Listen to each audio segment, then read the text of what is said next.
Herkese merhabalar. Ben Huri Metek Mutfak'ta mutfağıma hoş geldiniz. Sadece 2 kat yufka ile kat kat talaş böreği tarifi vermek istiyorum. Mutlaka deneyin, gerçekten çok lezzetli. Tarifimize hamurumuzu hazırlayarak hemen başlayalım. 1 su bardağı ılık su, 1 su bardağı ılık süt, 2 tatlı kaşığı toz şeker, 1 paket kuru maya, biraz un ekleyelim. 2 tatlı kaşığı tuz, 1 çay bardağı sıvı yağ. Toplamda 5 su bardağına yakın un kullandım. Unu azar azar ekleyerek yumuşak, ele yapışmayan bir hamur hazırlayalım.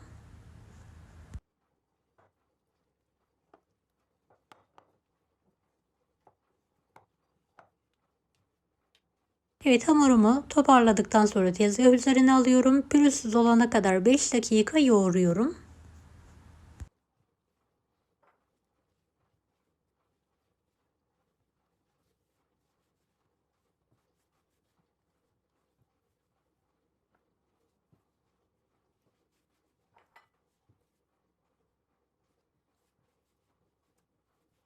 Evet, yoğurma işlemi çok önemli. Ne kadar güzel yoğurursak o kadar lezzetli bir börek elde etmiş oluruz.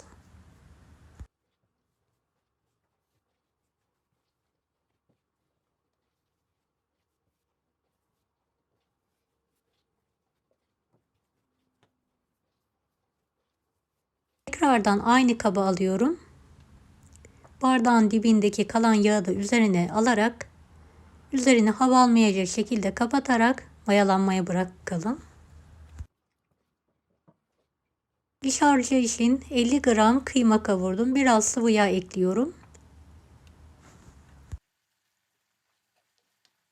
1 adet yemeklik doğranmış kuru soğanı da ekleyerek kavurmaya devam edelim.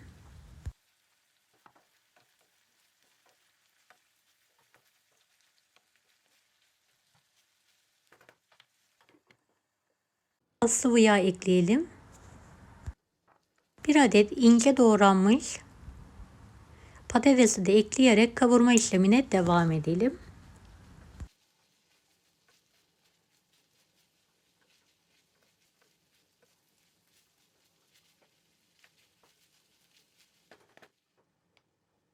Evet, patatesi hafif dişe gelecek şekilde bıraktım. Altını kapattım. Biraz tuz, kırmızı pul biber ve karabiber ekliyorum.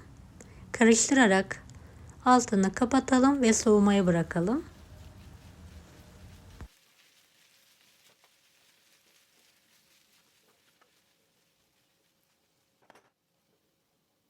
Soğuk iç harca doğranmış bir demet maydanoz ekleyelim ve karıştıralım.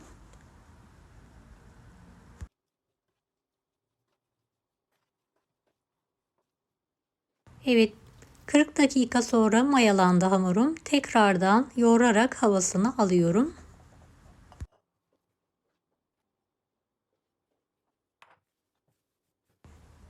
Uzaltarak bezeler halinde keselim. 12 eşit bezeye kestim.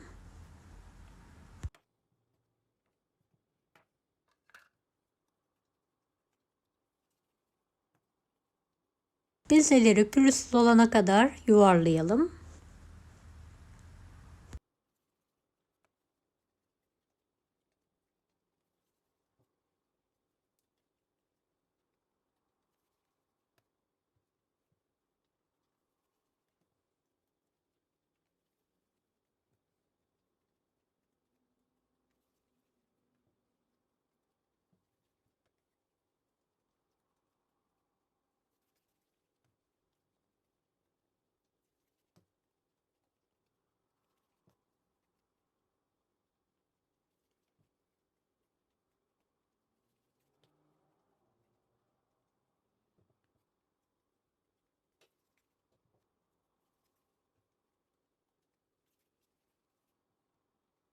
Üzerini kapatarak 5 dakika dinlenmeye bırakalım. Dinlendirdiğim bezeleri kenara alıyorum.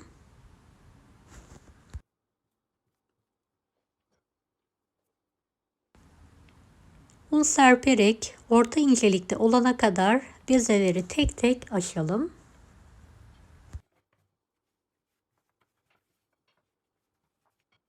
Videomu izlerken buraya kadar geldiyseniz yorum kısmına herhangi bir emoji bırakırsanız bana destek olmak için sevinirim.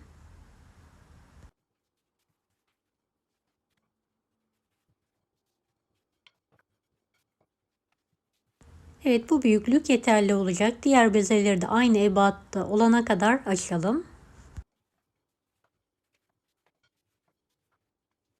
Evet, tüm bezeleri açtım. Son bezeyi de aynı ebata gelene kadar büyütüyorum. Eritilmiş tereyağı sürelim.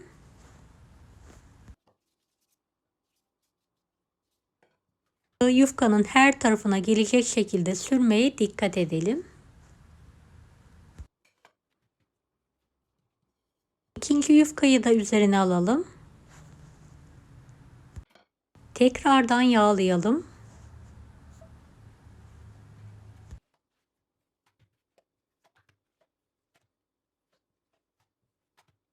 Yağladıktan sonra iki taraftan katlayalım. Tekrardan yağlayalım. Yufkamızı kare şekline getirelim ve yağlayalım.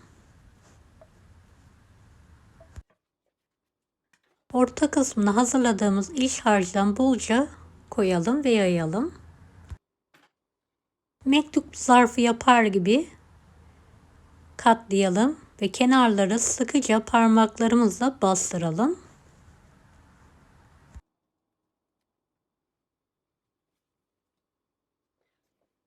Evet, diğer yufkaları da yağladım, hazırlıyorum. İkinci yufkaları da üzerine alarak tekrardan yağlıyorum.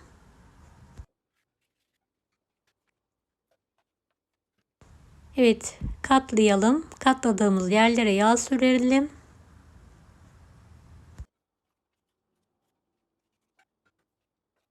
İç harcını bolca koyalım. Harf gibi katlayalım. Katladığımız yerleri parmağımızla sıkıca bastırarak kapatalım. Evet, son yufkalarımı da aynı şekilde hazırlamaya devam ediyorum.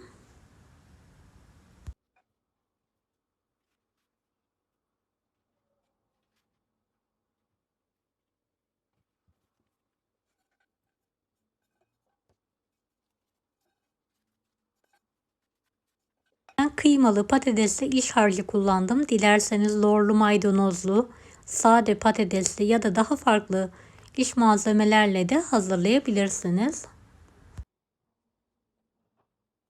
Son hamurlarımı da zarf şeklinde katlıyorum.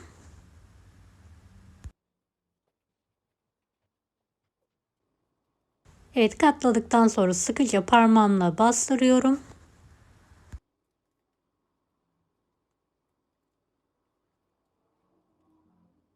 Zarf böreklerim artık hazır. Fırın tepsisine alıyorum. Fırın tepsisine aldıktan sonra mayalanmaya bırakalım.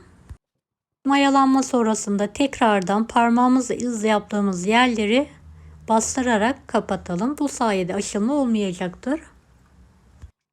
Bir adet yumurta sarısına biraz süt koyarak çırpalım ve her tarafına gelecek şekilde sürelim.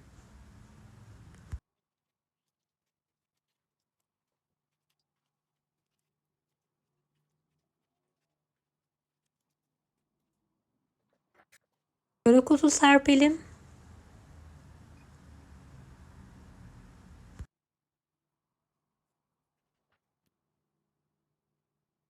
Fırına girmeye artık hazır. 170 dereceli fanlı fırında üzeri kızarana kadar pişirmeye bırakalım.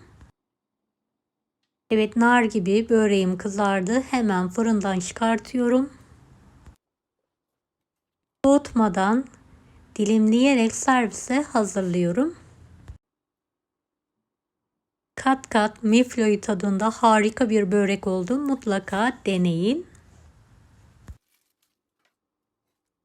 Deneyecek olanlara şimdiden kolaylıklar dilerim. Kanalıma ücretsiz abone olmayı unutmayın. Bir dahaki videolarda görüşmek üzere. Allah'a emanet olun. Hoşça kalın.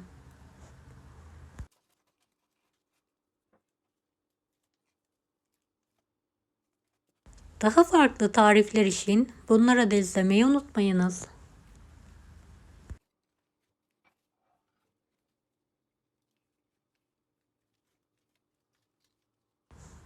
Kolay gelsin herkese.